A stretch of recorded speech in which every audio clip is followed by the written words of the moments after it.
I'd like to welcome you to Gateway International Group webinar this afternoon. I'm glad you can join us. Today, my name is May Arthur. I'm managing partner at Gateway International Group. With us today, Anthony Ogden, my partner at Gateway, along with some of our colleagues who will be presenting today's webinar.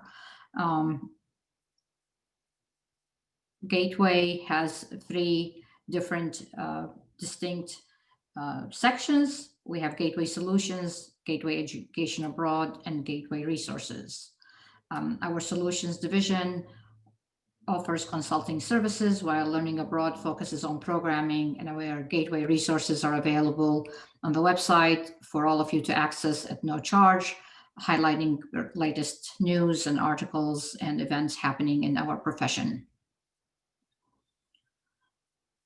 Tony? I'd like to thank our sponsors for making this possible, our webinar series. This is our second in 3 webinars. Thanks again go out to our sponsor study group, IntelliPeer, Geoba, SIPA Foundation, Edualamo, and Open World Solutions. With us today, George and Rosa will be leading our discussions on this webinar and providing us with introduction to our speakers and taking us through the webinar, taking questions at the end of the hour for the last 15 minutes, as we hope to engage with you with some questions and answers towards the end of this webinar. Rosa, would you like to go from here?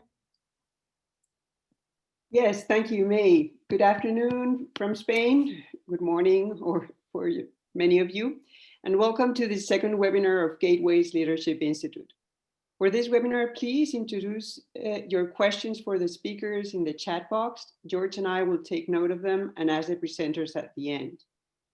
This first edition of the Institute provides a timely venue for international education professionals in their early to mid-careers to cultivate both essential and prospective knowledge and skills through these webinars and accompanying workshops. It also facilitates one-to-one dialogues between IE professionals in different stages of their careers. And now let me introduce you to our speakers of today. Tony Ogden, who May has already introduced, will be starting with today's topic, followed by Nick Gosick.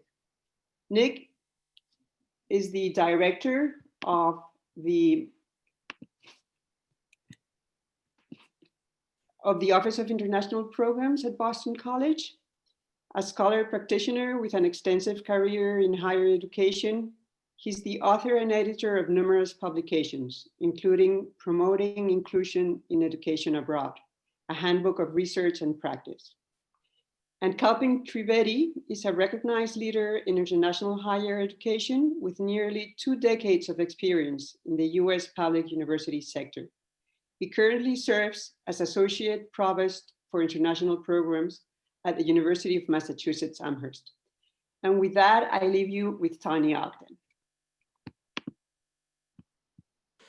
Thank you, Rosa and May and George, and especially thank you to Drs. Gosick and Trivedi. It's great to be with you all today. Again, my name is Tony Ogden, and as you saw just a moment ago, the name of the session today, this webinar today, is here on the screen, New Directions in Integrated Education. Now, I bet many of you are wondering, what is he talking about, integrated education? At least here in the United States, in the education abroad community, we often talk about curriculum integration.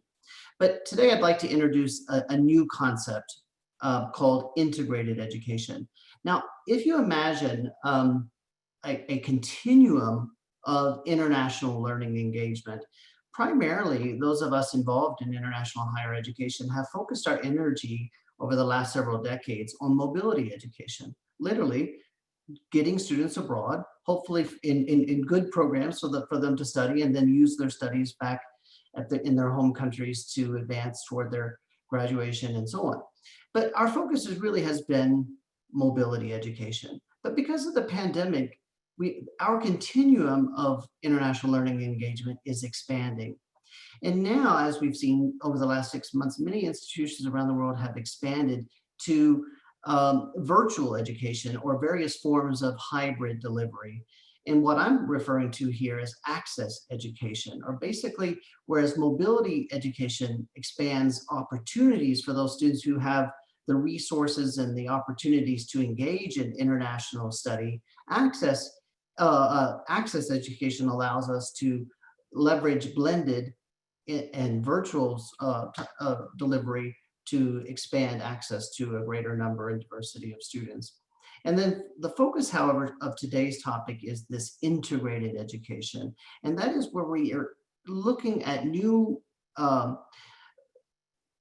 practices, emerging best practices, other ideas of modalities and so forth that we can integrate into the curriculum and to the life of the institution, or thereby maximizing equity through curricular and campus internationalization.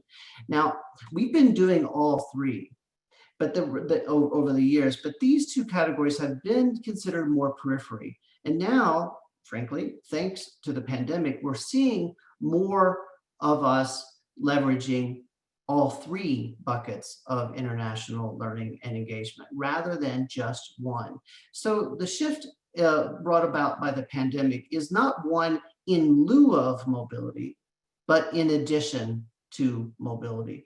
So here now we actually have three broad categories that we can reach our goal. And our goal has been and will remain, I'm sure, to graduate students who understand the international nuances of their chosen disciplines, who have the intercultural competency skills to be effective in their careers and in life and as lifelong learners. So now we actually have three buckets. Now, over the past few months, we've been focusing a lot here. So today with Drs. Gosek and Trivedi, I'm hoping that we'll have a robust conversation on this third bucket that we really are not talking a lot about. Now, when you look at this continuum and you think of where we have been focused, obviously, we have this skewed bell curve here toward mobility education. That's where we've been for a long time. And if we think of revenue to our offices or to our organizations, we do know that this is the big area of revenue generation. So it's skewed that way. And these other areas are potentially probably less likely, at least currently, to be huge revenue sources, but they still are revenue sources and still important, because here, while we're dealing with fewer numbers relative to the total population of students in higher education, we're actually see greater enrollment potential in this other end of the learning continuum. We've seen more students are able to engage. And this is why May and I and all of those today that are with us today are prioritizing integrated education, because here we can truly, in an additive way, expand international learning and engagement for all of our students. So with that, let's dive in with integrated education, starting with Dr. Gosek. Great, thank you so much to Tony and to Rosa, to May and to George. It's really a great pleasure, and to all of the others that have joined us. I'm seeing all these names of people that I know and wish I could see in person, but still having this connection online is wonderful.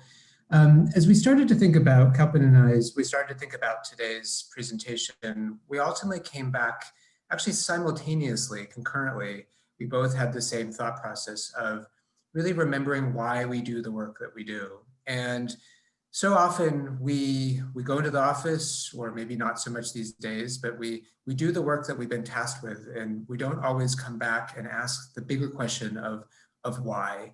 What I mean by that is, why international education? What do we want our students to get out of the process? What do we want our faculty to get out of the process, our staff as well?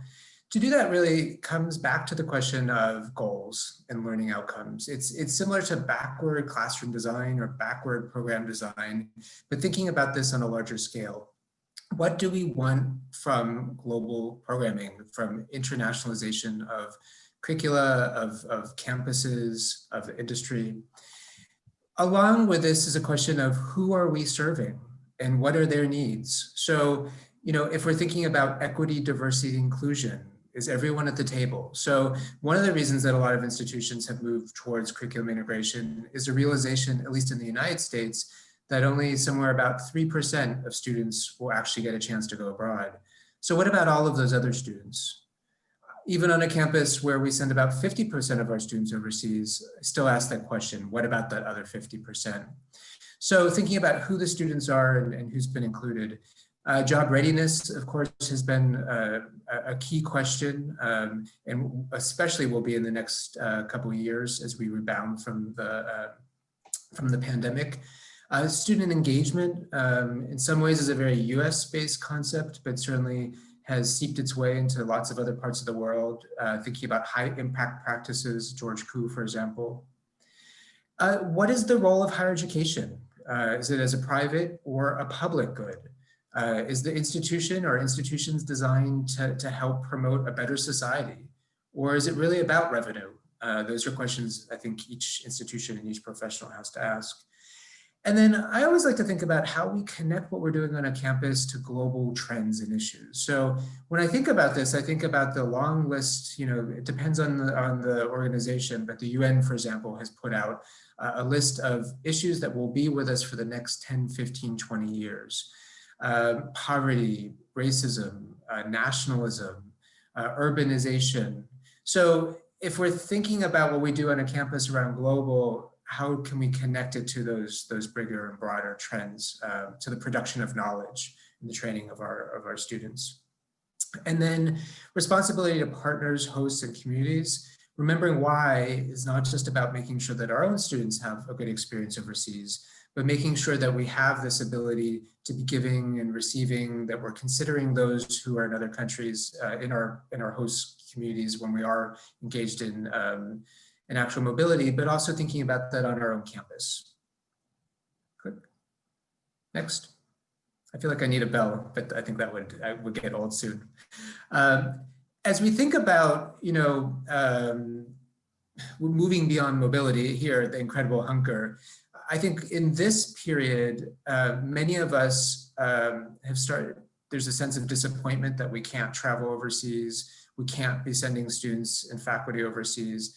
But in many ways, this is, as Tony mentioned, a really great way for us, if we pivot and if we take the upside of this, to reassess and hopefully move beyond.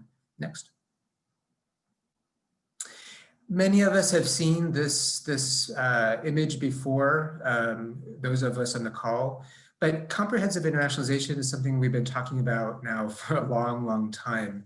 I think it is helpful to put this integrative education concept into and tie it to a theory and framework that has been around, just to make sure that we're linking these two pieces, because certainly integrated education has come out of this theory and ties into it. So here, as Tony mentioned, with student mobility is one of these pillars. And here I would also add faculty, under faculty policies and practices, also getting faculty overseas. But there are all of these other ways in which we can really be making sure that a campus is fully global.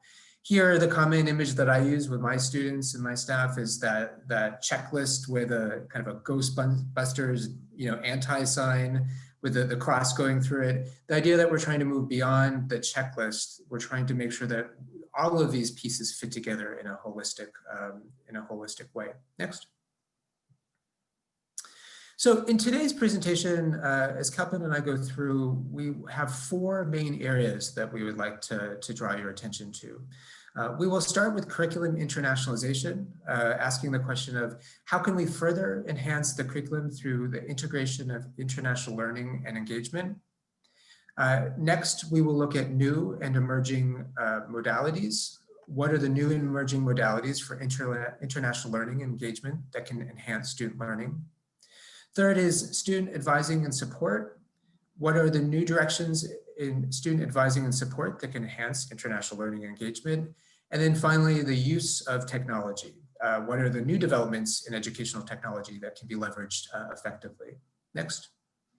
So I'm going to start by talking about curriculum internationalization. And given that on this call, we may again have people who've been in the field for many years, but we also have kind of newer and mid-career folks who might not have had a chance to engage with some of this theory. I personally find it really helpful to come back to some of the theories that have been out there. Betty Lask, for example, has really been leading this charge with her work in Australia, and then, bridging over. For example, at Boston College, she was just with us for the past 2 years. What I really like with Betty's work is that it does give us a nice, clear example of best practices, both starting with the model itself. Here, she offers contextual influences, thinking about the institutional level, the local level, the national, and the global levels. And then, she's also thinking about internally the kinds of questions that need to be asked. All of this gets to the knowledge in and across disciplines, and I think that becomes key. Betty's work really started on the campus. So beyond this theory of applying these ideas by going to campus, to department to have conversations. And I'm going to share a couple examples of where we've been able to apply some of this work, or I've seen it applied, at least within the context of the US. Next.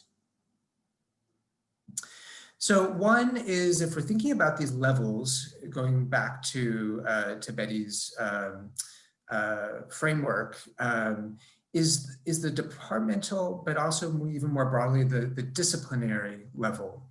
In the US, where faculty live, internationalizing the disciplines, this was work done by Madeline Green, and it's now getting a couple years out of date, but the same concepts still, I think, undergird and help us with this conversation.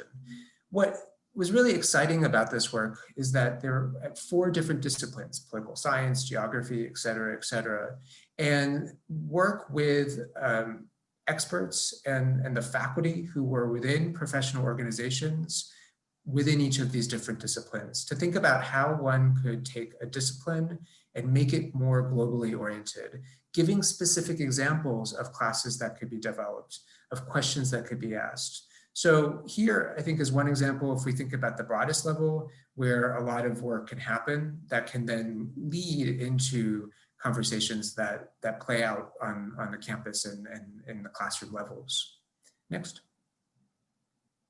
And an example of that on our own campus, a couple of years ago, I had the opportunity to present in something called internationalization of curricula on our campus.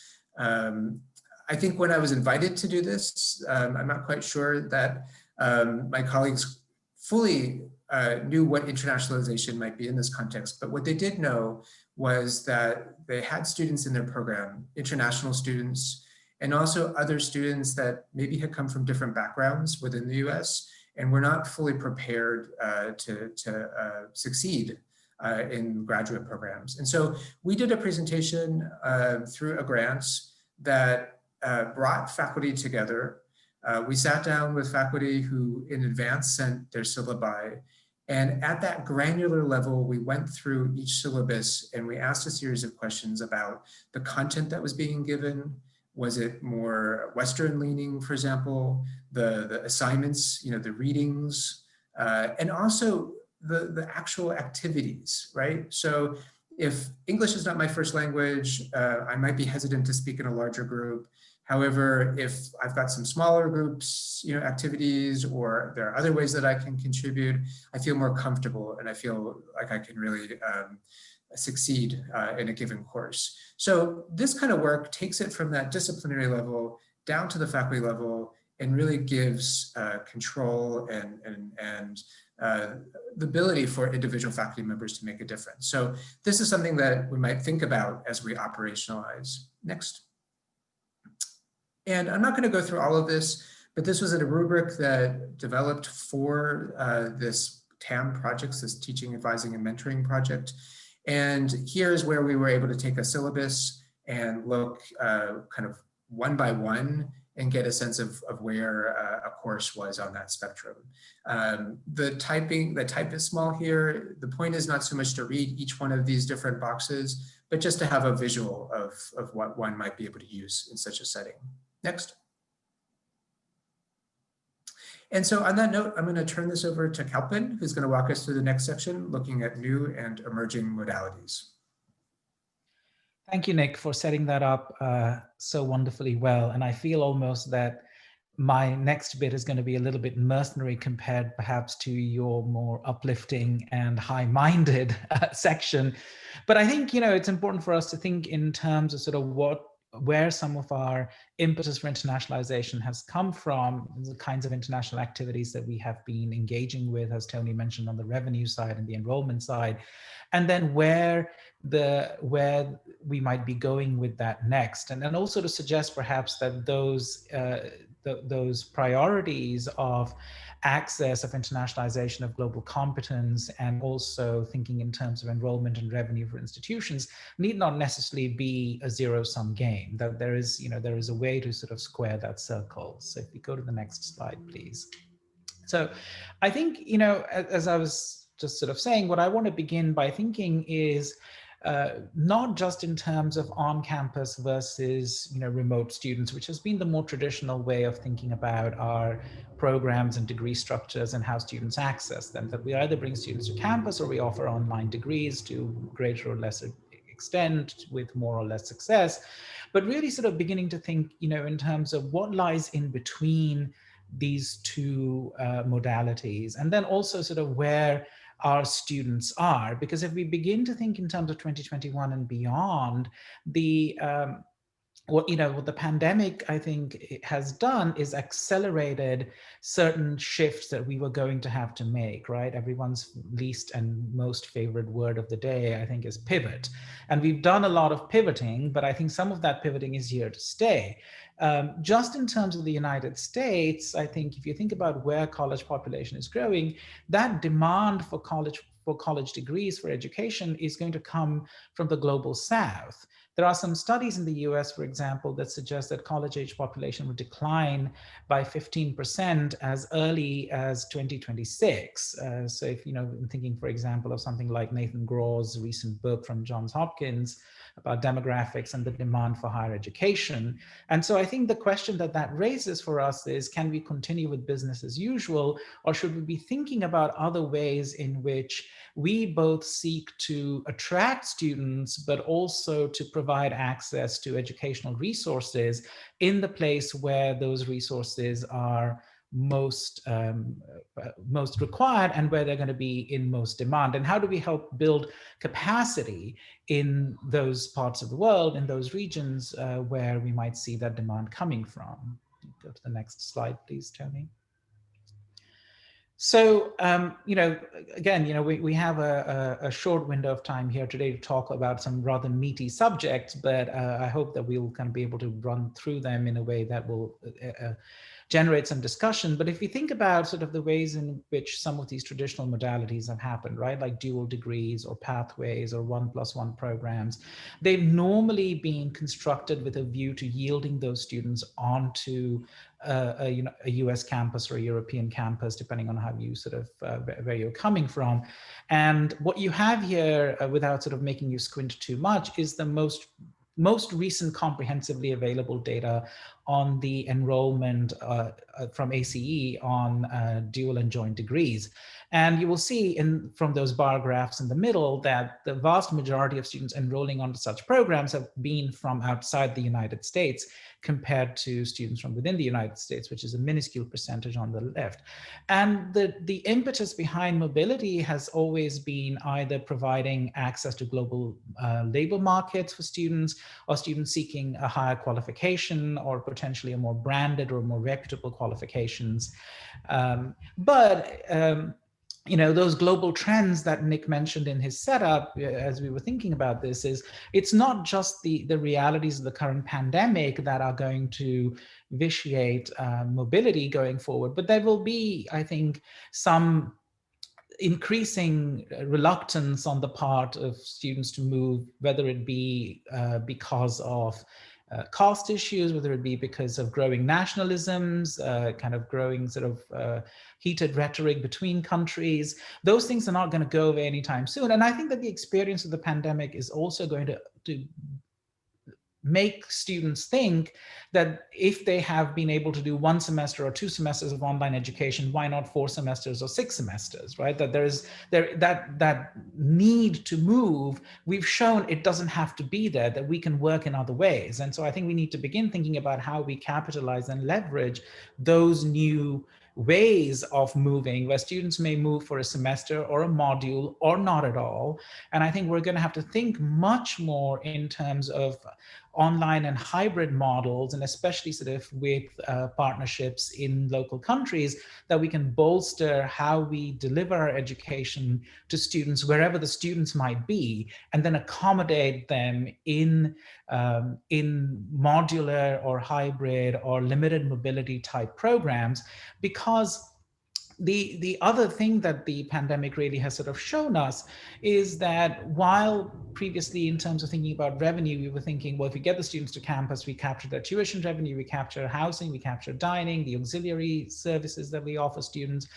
But we can also think about it going forward as an expansion of that revenue opportunity, right? So that you are, in addition to bringing students to campus who may come to campus, you are also able to think in terms of where you might be able to generate a tuition income alone for your institution.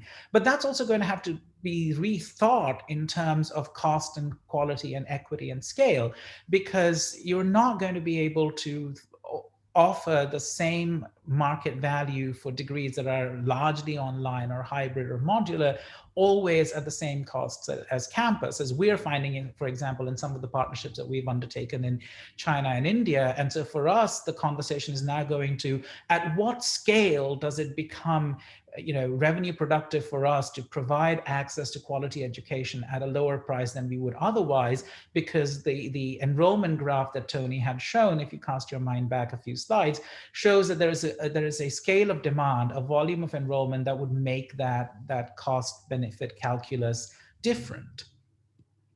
So if we could go on to the next slide, I've sort of thrown up here as an example of one of these new modalities, the new European universities, right? So there have been now a number of these projects that have been funded in the last couple of cycles by the European Commission. And this is a top-down and bottom-up initiative within the EU, where transnational universities are being set up and are being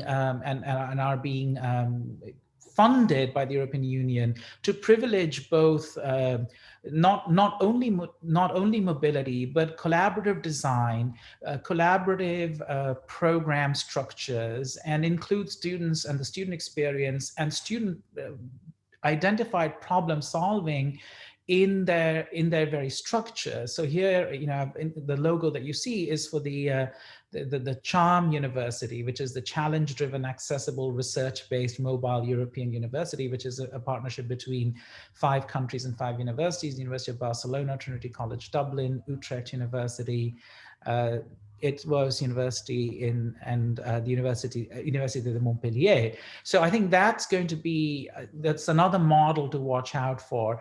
I think another thing that we're seeing very much is universities certainly in the US, collaborating with partner institutions in foreign countries to be thinking about how do we provide programming and coursework physically for students and support them physically in locations when they cannot travel to us right now. So if we're thinking about first-year semesters in China in cooperation with local partners, and then bringing students to us in the future semester, I think that sort of in-country programming for students we've enrolled is another avenue that is going to grow. I think we're going to explore more opportunities of that sort. Now, again, those things are going to have to be done with a certain amount of thought and strategy behind them, because I think universities and countries will wake up to the fact that this may represent a transfer of revenue. And so there might be other establishment and taxation and things that we'll have to work through.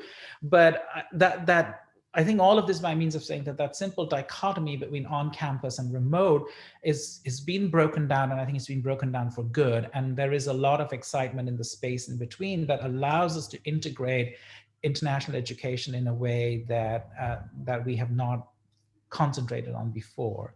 If we could go to the next slide. And then I think in terms, again, of study abroad and collaborative learning, I think we've been thinking a lot in terms of COIL versus study abroad traditionally, that we do either online international learning projects, or we move students on longer term or shorter term programs. And certainly our experience and the experience of a lot of other universities has been in the short term that virtual engagement has definitely has been one kind of replacement for mobility. But again, going forward, what I see is the opportunity for integrated virtual and mobility programs, right? So again, as we were talking about at the beginning, and Tony explained his model, it's not that mobility is going to be replaced, but we're going to find ways to enhance mobility, to innovate with mobility, to innovate without mobility and around mobility, because as Nick alluded to, with the best will in the world, we're not going to get more that 3% of American college students who move to 30%. And as long as international education, international competence is predicated upon mobility, it's going to remain an inequitable process and a resource-heavy process. So here we have a chance to think in terms of how collaborative learning and pathways and projects can feed into what we're trying to do across borders in our international engagement work, and then how mobility can play a role alongside that. So as a quick example, again, one of the things that we're exploring at our university is working with a partner university in India to set up some joint project classrooms in engineering, which may or may not involve students having some sort of capstone travel experience, but it's really about the students working together in a collaborative classroom. Next slide, please. And then, when we think beyond the modes of learning and go back to thinking about what does a truly global curriculum look like, I think the answer has to be outside of just the curriculum. And this is where I want to highlight the really innovative and fantastic project that has been underway for a couple of years now at the University of California, Davis, where they have taken on the ambitious idea of global education for all. Looking at that importance of that comprehensive internationalization rubric that we looked at, that mobility in and of itself does not move the needle. Curriculum integration in and of itself will not move the needle. If you want 100% of your students to have a global learning experience, then we're going to have to think not just in terms of curriculum and mobility, or online or hybrid or remote, but also thinking about the here and the now in terms of the local being global, in terms of co-curricular, extracurricular, experiential, volunteer, service learning, all of these things. And how do we curate and assess and integrate international learning, global learning into each of those things that our students are doing? I mean, the high impact practices, again, if you map high impact practices on your campus, as we have done, I'm sure you will find that the students who are undertaking high impact practices such as service learning or study abroad or in undergraduate research or internships are doing more than one. They don't stop at just one. So when we think about the variety of activities that we can engage students in, how do we infuse that global learning into each and every one of them, and think about all of these things as building the global education profile of the student's experience, rather than saying that you can only get the global competence in this way or this other way. And this is, ever more important. I mean, just as recently as a fortnight ago, NAFSA published a new report on the crucial connection between student employment and international education, the new report, Developing a Globally Competitive Workforce Through Study Abroad. And it shows that more than 31 million job openings that they analyzed required skills that students acquired while studying abroad. And that employers and job seekers recognize that skills developed as part of global education are essential for management and leadership positions. And so once again, if we're thinking in terms of equity and access, it's not enough to only develop a small cohort of our students who have those soft skills that are going to lead them to be successful professionally. We've got to find ways of infusing that into the entirety of the curriculum. Could we go on to the next slide, please, Tony? And so here again, is the global learning value rubric from the AAC-NU, which again, I think many people in today's discussion will have seen, but for some perhaps who are newer to the conversation or to the field, it may be worth going back to and thinking a little bit again about the why of all of these programs that we might design, whether those are enrollment programs, whether they're revenue streams, whether they are study abroad or collaborative engagement learning experiences or co-curricular, extracurricular opportunities. How are we using these programs to focus on cultural diversity, to build self-awareness among students, to inculcate sort of personal and social responsibility? This is the why of our work. And I think if we focus on integrated education, this new and innovative concept that we're talking about right now, it has to be underpinned by this why. Next slide, please. So we are moving here from to the student advising and support section of our conversation as we sort of think through what changes we will need to make in this new integrated learning direction. So if we think about the student life cycle, right? Students start as alumni, applicants, they end up as they're students with us, and then they end up as alumni.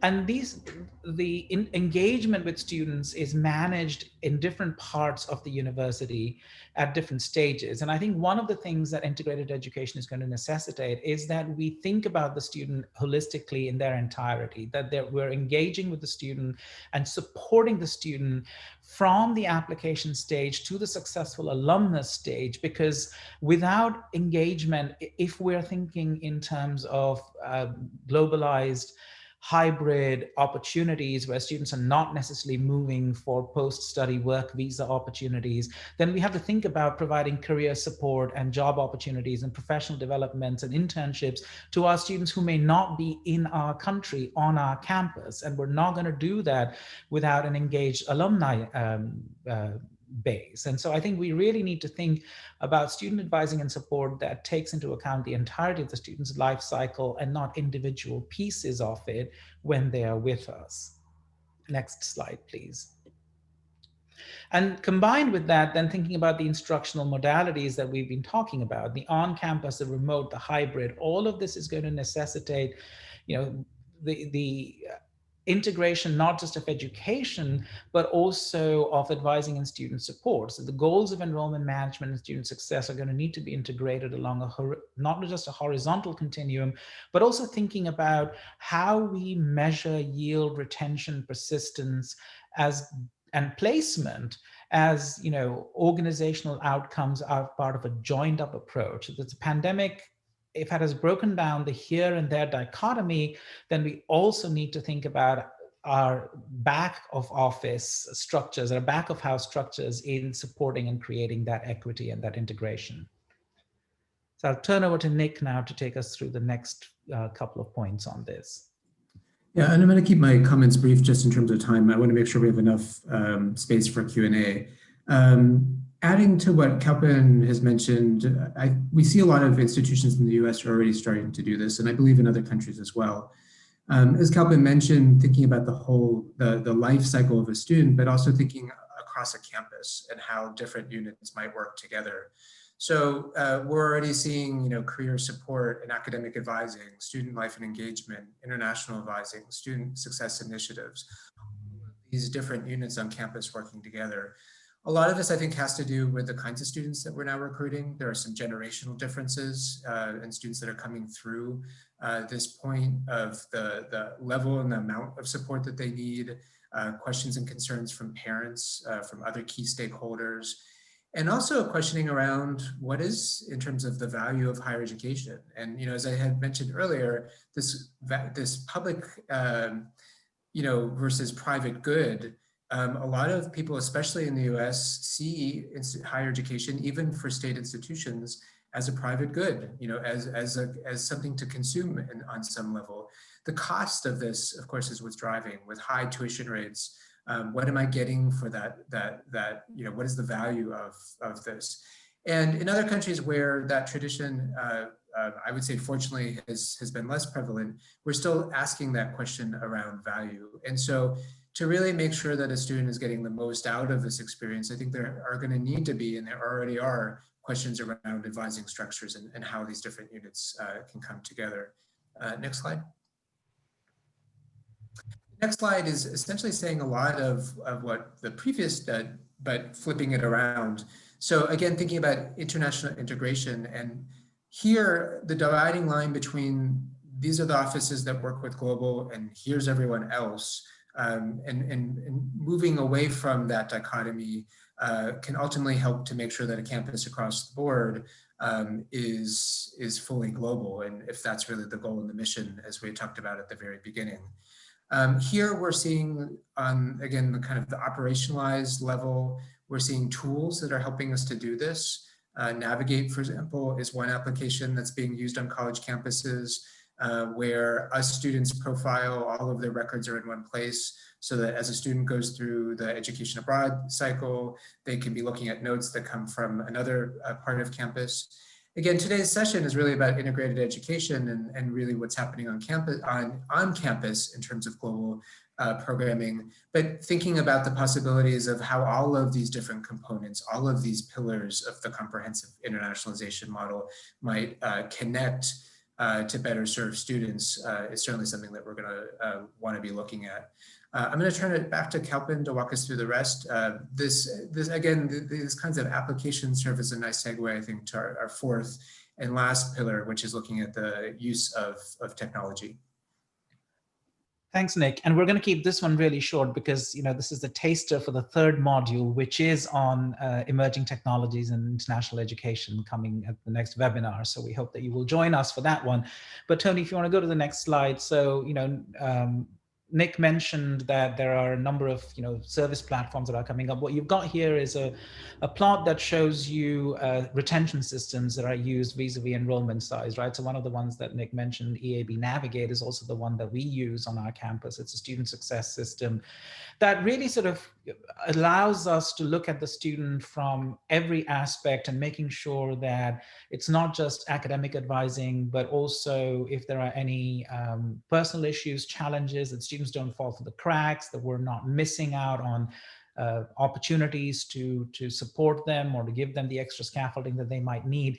And here you've got about 12 different systems that are being used just in the realm, in the space of student support and student success. And there is a similar, I think, growth in various kinds of technologies being used in higher ed. Tony, if you want to move to the next slide. So just sort of pausing here to think a little bit about, you know, what exactly is ed tech? And believe me, it's way more than just Zoom. I think if you think about what the fourth industrial revolution implies, it's velocity of change in terms of technological development, the scope, and then the impact at the systemic level. So we're not talking about individual uses of technology, but really sort of systems level, thinking about how technology, how ed tech tools and solutions can be grafted onto existing processes and structures so that we can plan and strategize with tech at the heart of what we do and how we do, rather than bringing technology in as an overlay after. And I think this evolution is really going to be exponential rather than linear as we think forward to the next, 5 years, 10 years, 15 years. And if in your day-to-day work you've not come across, you're not familiar with acronyms like SIS and LMS and CRM in your daily discourse on campus, I think you're in for a rude shock. And I think anyone who is in international education right now or any kind of higher ed sector really needs to be getting to grips with these software solutions that are being deployed for everything from grading. Tony, if you want to throw up the next slide, please. And I hasten to add that these are all logos that we have culled from the internet, and we're not here, particularly recommending the use of anyone or shilling for any particular product. It's just to show you the variety of things that are out there, in terms of thinking about grading solutions or application management like Slate or student retention, EAB Navigate, or comprehensive SISs, student information systems like Alma or PeopleSoft, travel management. I think a lot of us are familiar with VIA or Teradata, learning management solutions, Moodle, Blackboard, customer relationship management, CRMs like Salesforce.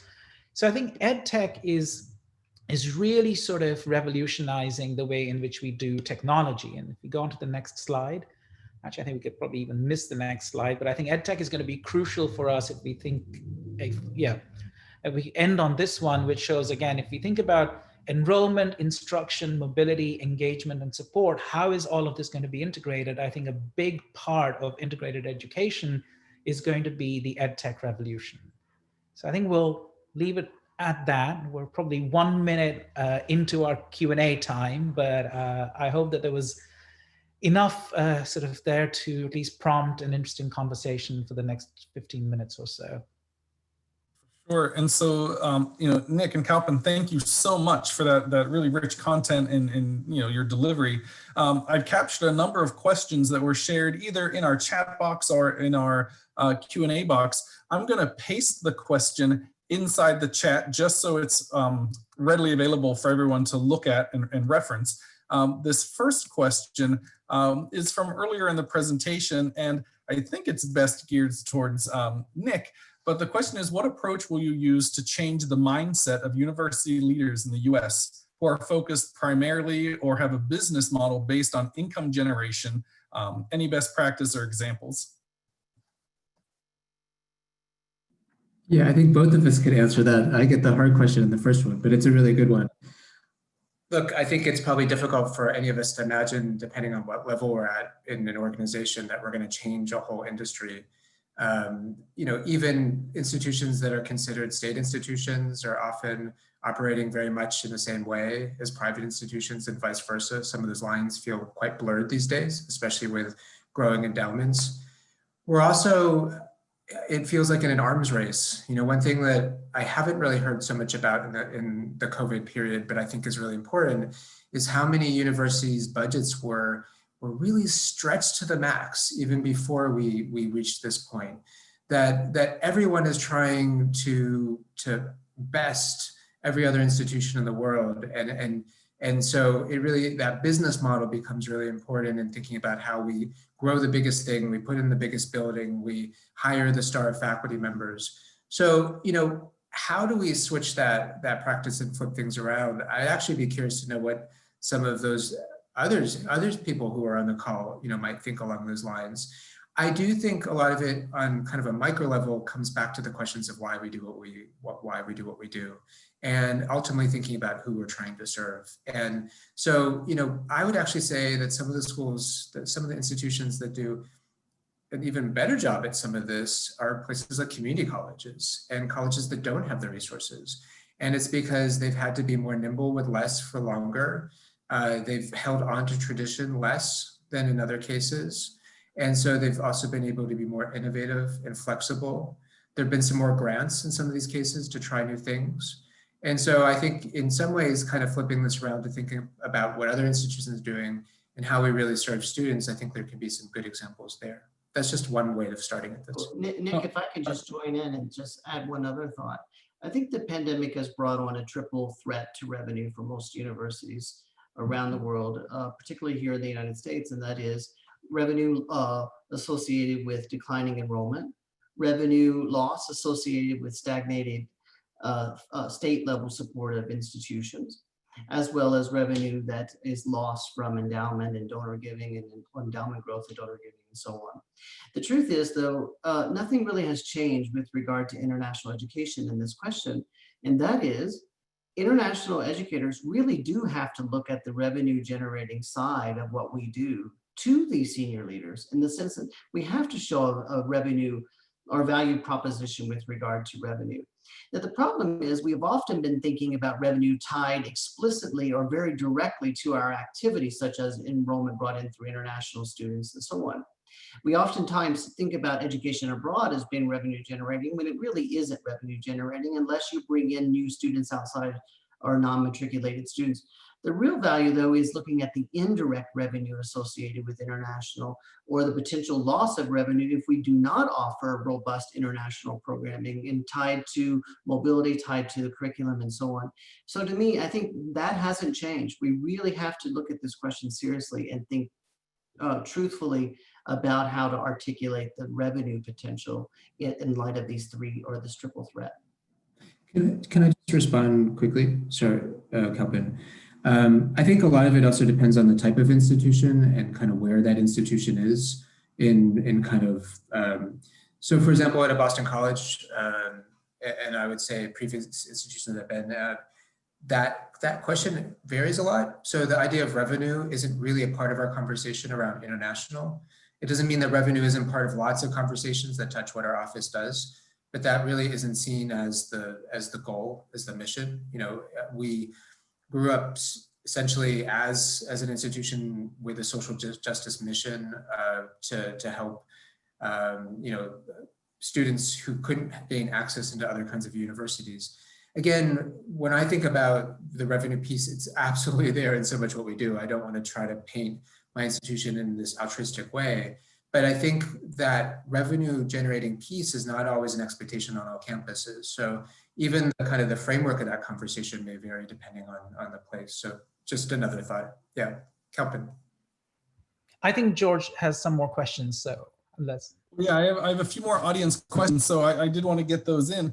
But in light of everything you're saying, I think it's also exciting that we have a predicted first lady elect who also has a deep entrenchment in community colleges, and that really may have a ripple effect that's quite positive for us. But our next question that I think is best directed to Kalpin, but I welcome anyone to chime in. As we talk about capacity building and access to resources, one of the biggest challenges in many countries is access to library databases. Would be curious if anyone has tried to tackle that issue on their campus or has some insight on how that might be accomplished. Yes, this is a thorny question. I will sort of respond firstly to your very happy comment about our president, you know, not only our first lady elect, but also our vice president elect is a daughter of two international students who met in the United States. And so I think that in many ways, there is cause to be hopeful. But I think that the question of library access or data access, you know, outside of the United States is something that we've had to work through this fall semester. And as we look into the spring, particularly since our university will remain largely online for most of the courses, it's been a challenge. And I think some associated challenges with that, which have not been articulated by the question, but I'll throw them out there as well, have also been around issues of intellectual freedom in terms of what you can and cannot maybe potentially teach to other countries, or when students are receiving those courses in other countries. And we've tried to work through embedding a lot of that within our VPN. So as long as, you know, we've been pretty successful at having students access things once they're within our ecosystem, whether it be courses through their Moodle or even their Zoom sessions, which are embedded through Moodle. All our library resources are embedded through our VPN, and we haven't, you know, we were expecting more disruption than we found. So at least it seems like in the short term, unless, you know, the VPN itself then runs into problems in other countries, which is not unlikely. But for now, VPN seem to be working. But we've been, you know, grappling with that, not just in terms of the databases and library accesses, but also questions around censorship and freedom of information and political problems and thorny issues. No, thank you for that response, Kalpin. We have one more question I want to make sure we get in from an audience member, and just posting that now so everybody can, or participant. But what approaches have been effective in engaging students not already inclined to have an international experience? I'm concerned that what a top 100 type university can envision across their campus community is exponentially more difficult to accomplish at a mid or lower tier, even a regional institution or a community college, where the focus is typically very local or regionally focused, and may even leads towards being xenophobic. And I offer that to either of our panelists if they want to jump in. I'll go first. Great, thank you, sir. And that way we can save the best for last, right? Nick's response will no doubt be more illuminating. But I would say that, you know, education around those issues is very important, no matter what type of institution you're at. And I think that this is where that question of whether or not internationalization or education as a whole is a public good or a private good can really help illuminate that difference. So while appealing to you know, peace, love, and brotherhood and global security may not be, immediately apprehensible as reasons for someone to engage in a global experience at the smaller or regional institution. What would appeal to them is saying, here is employment outcome, here is a graduation outcome, here is a starting salary outcome. And we do have data on that, right? We have data to show that international activities, that global experiences have a positive net impact on those sorts of outcomes that ultimately I think all students are looking for. But I would imagine that those students who are perhaps more, I don't want to use terms like xenophobic, but perhaps who are more close-minded initially, may still be thinking of their own self-interest. And so I think there is a way to appeal to self-interest there. And then I think appealing perhaps to national self-interest too. So, you know, one of the reasons why we do things like celebrate International Education Week or think about Fulbright is, you know, thinking about public diplomacy, right? What is the connection between having international students and international scholars as part of your community, and how does that enhance the safety and the security of the United States? I think that might be another way to think about doing education around that.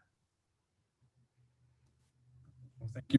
Nick, did you have anything that you wanted to add to that, since we are coming to a close of our time together? Briefly, I think we should have ended on Kalpin's point, in terms of making sure that we're really putting the cherry on this sundae. I would agree. As I said before, though, I hesitated in assuming that top 100 institutions always have the answers. In fact, I often think it's smaller institutions, regional institutions, where there's more willingness sometimes to collaborate, that faculty are willing to kind of go the extra mile for students. And I'm not always convinced that the real work that needs to happen is always about money. I think it's about time. Time is an important resource, but it's sitting down with faculty and sometimes what Kalpin said in terms of students with a value added, helping to show the value added for a faculty member of why and how adding a global dimension to a course or to an assignment can be worthwhile for that class, for the department, and ultimately for those we're trying to serve. And so I do think that that requires really carving out and doing the heavy lifting. We've done a lot of the kind of getting of the low hanging fruit, frankly, numbers based with study abroad and mobility overall.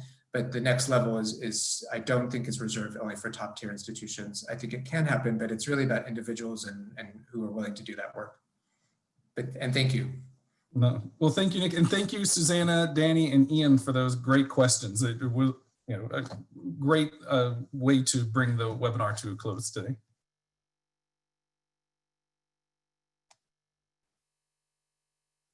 And so with that being said, you know, of course, we want to thank everybody. For our next slide, we do have our next webinar coming up, and I'm not sure if another panelist wanted to jump in and talk at all about that.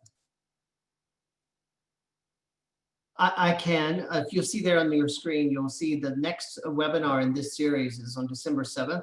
And we're bringing in some real interesting new voices to this mix, folks that are coming from ed tech sectors themselves, who are seeing the new forms, new directions in the utilization of ed technology in advancing international higher education. So we all have a lot of webinars these days, but if there's one you really must attend, be sure to attend this one. It will be a real illuminating look at educational technology.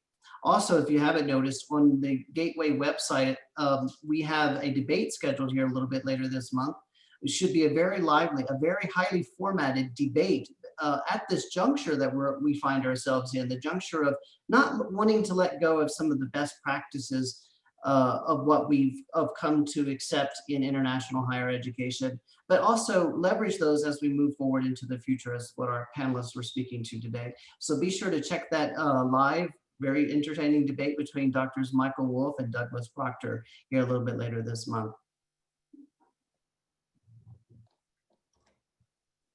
Okay, well, thank you, Anthony, and thank you for our presenters today for being on our panel. And we look forward to being with everybody at the next webinar.